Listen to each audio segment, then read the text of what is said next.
Hey, Eric Foster Whitten here with Imago Music and the Colquitt County Arts Center with another lesson from the Fret House. Alright, this is a very early beginner guitar student lesson.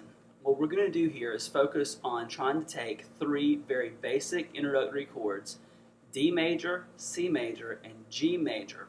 These are all in the first position, so they're open chords, what are sometimes called farmer chords.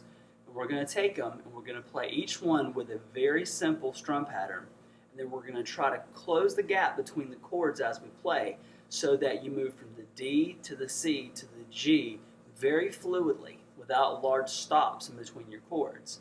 This is the first major obstacle that a beginning student has to overcome in order to make progress and begin playing a song.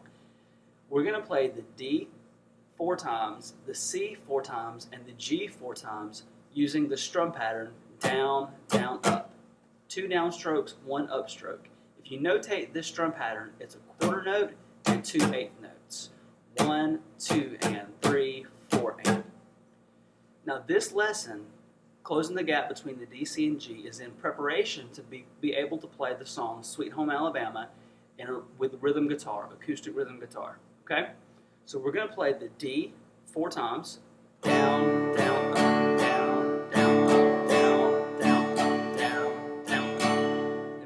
Our C major chord, down, down, up, down, down, up, down, down, up, down, down, up. Then we're going to move to our G major chord, down, down, up, down, down, up, down, down, up, down, down, up. Then we're going to start over.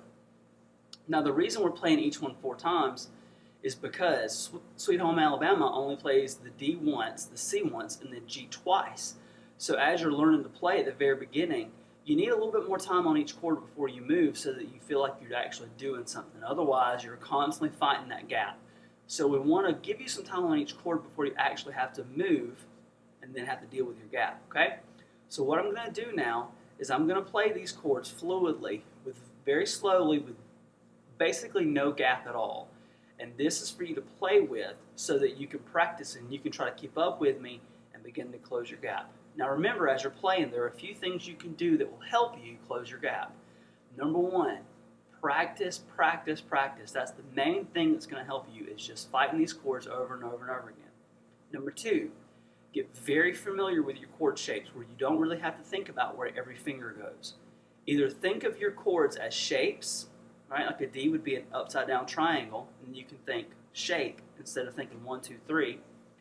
Or you can use the hand to knee drill, which will be in another video, which will help you also memorize your chord shapes. And the third thing you can do, if you're able to make this work, is what I call cheating the upstroke, which what that means is, on the last upstroke of the strum pattern, when you're ready to move to the next chord, while your right hand is doing the upstroke, your left hand can go ahead and pick up off the strings and start moving to the next chord. It gives you a split-second head start, but you need all the help you can get when you're trying to close your gap. You will end up with 1 upstroke with open strings, which isn't really in the song you're playing, but your ear won't really notice it so much because of the gap being closed. It'll sound better to have those open strings and a smaller gap than it will to wait until you finish the chord and then try to move and end up with a huge gap. Okay? Anyway, enough talk. Here is D, C, and G 4 times each with the down, down, up strum pattern. I'll play it for a few minutes and give you something to practice with. Okay?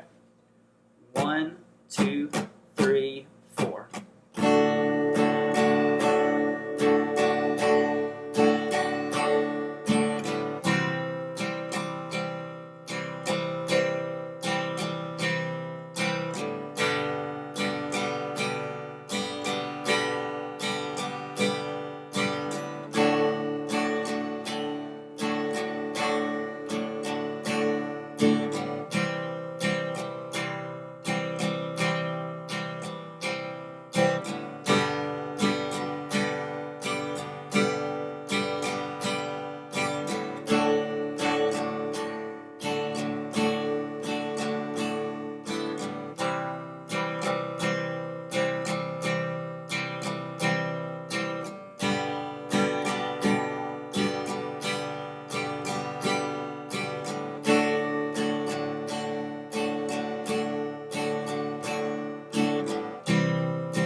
to the point where you can play with me in the few seconds of practice I just gave you, you will have effectively closed the gap on your chords. Congratulations.